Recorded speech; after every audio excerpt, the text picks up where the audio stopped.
اس کہانی کو آخر تک ضرور سنیے گا۔ رفت نے کونے والا کمرہ مہمان کے لیے تیار کر دیا تھا جو صرف خاص الخاص مہمانوں کے لیے وقف تھا۔ ضرور کوئی بہت خاص مہمان آ رہا تھا، ورنہ شہباز جیسے بے دید، کنجوس اور موقع پرست شخص سے کسی کی مہمان نوازی کی امید ہی معیوب سی بات تھی۔ اس نے تو کبھی اپنے سگے رشتہ داروں کو منہ نہیں لگایا تھا، ہمسایوں سے سلام دعا کی ضرورت نہیں سمجھی۔ ضرور ہی سردار سائیں کا کوئی خاص مہمان ہوگا جس کا یوں شاندار استقبال کیا جا رہا ہے۔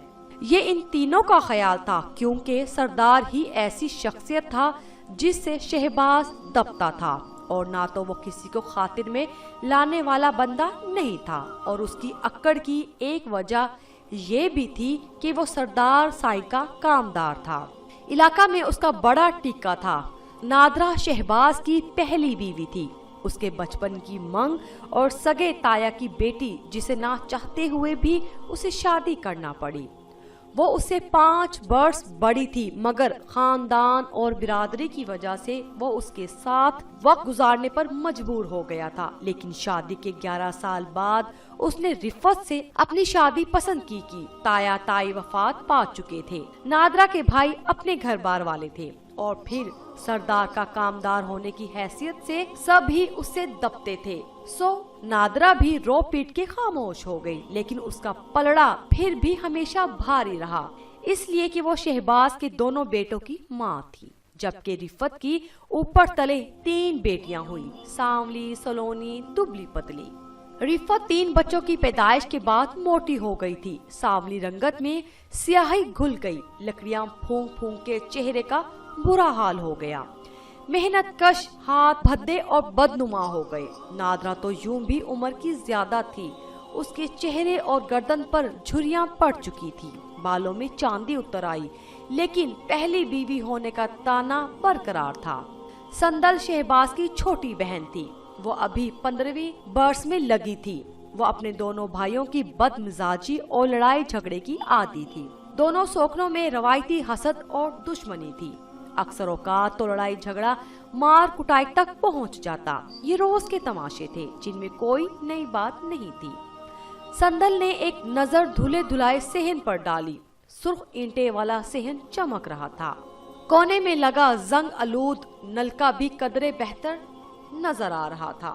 صحن میں بچھی چارپائیوں پر نئی نکوڑ چادریں بچھائی گئی تھی۔ شہباز نے صرف اتنا بتایا تھا کہ کوئی خاص مہمان آ رہے ہیں، گھر کو اچھی طرح صاف ستھرا کیا جائے، کھانے کا اچھا انتظام ہو اور سب لوگ اچھی طرح تیار ہو جائیں۔ اس مختصر سے پیغام کے بعد وہ گویا یوں نکل گیا۔ گھر والے صبح سے اپنے اندازے لگانے میں مصروف تھے۔ سندل جھاڑو ایک طرف رکھ کر برگد کے پیڑ کی چھاؤں میں بیٹھ گئی۔ صحن کے کونے میں لگا یہ درخت کئی پرندوں کی پناہ گاہ تھا۔ گرمیوں میں گھر کی عورتیں اس درخت کے سائے میں چارپائی ڈال کر بیٹھ جاتی، یہی سبزی بنائی جاتی، چاول چنے جاتے۔ اس کی چھاؤں میں میٹھی سی ٹھنڈک تھی۔ دن بھر کے کاموں سے تھک کر سندل جب اس کے سائے میں آ کر بیٹھتی تو اسے بے حد سکون ملتا۔ یہی اس کی آنکھیں خواب بنتی، اس کے چہروں پر امیدوں کے رنگ اترتے، اس کی خواہشوں کے پیچھے اس درخت کی شاخوں پر اترتے اور خوشیوں کے گیت گاتے۔ زندگی کے تھکا دینے والے شب و روز میں چند گھڑیاں اس پیڑ کے نیچے وہ اپنی مرضی سے گزارتی۔ رفت نے نہا دھو کر نیا سرخ ریشمی جوڑا پہنا۔ اس کے بعد بے تحاشر وزن بڑا عجیب سا لگ رہا تھا۔ اپنے گھنگریالے بالوں میں سرخ پراندہ ڈالے، آنکھیں سرمے سے کالی کی اور کانوں میں جھمکے پہنے۔ اس کے خیال میں وہ ابھی تک اس گھر کی دلہن تھی اور اسے مہمانوں کی آمد پر اس طرح تیار ہونے کا حق تھا۔ نادرہ البتہ کافی عرصے سے اس طرح کے سنگھار سے دستبردار ہو چکی تھی۔ اس نے سادہ سے کالے دھاگے کی کڑھائی کا سفید سوٹ پہنا اور ساتھ کڑھائی والی کالی چادر اوڑھ لی۔ دفعہ دفعہ بیرونی دروازے پر ایک شور سا ہوا۔ سندل نے پھرتی سے سر پر دوپٹہ ڈالا اور اٹھ کھڑی ہوئی۔ آنے والا شہباز تھا، اس کے ساتھ 3 مرد اور 4 عورتیں تھیں، اجنبی چہرے اور اجنبی نام۔